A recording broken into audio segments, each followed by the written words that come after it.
The 2023 general elections in Pakistan are expected to be the most expensive in the country's voting history, with an estimated cost of Rs 424 billion to use electronic voting machines or EVMs for the first time, reports suggest.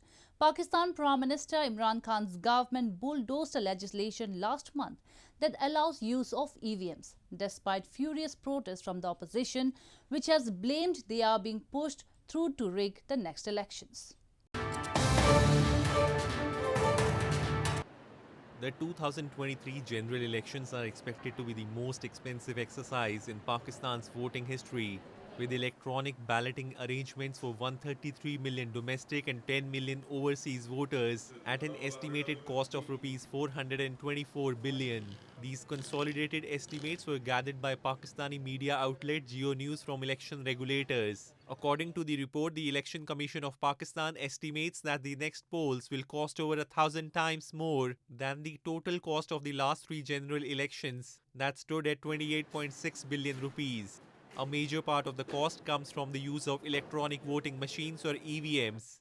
This comes as Pakistan PM Imran Khan's PTI-led government bulldozed legislation on election reforms through the parliament last month that allows use of electronic voting machines, despite furious protests from the opposition, which blamed it had been pushed through to rig the next election.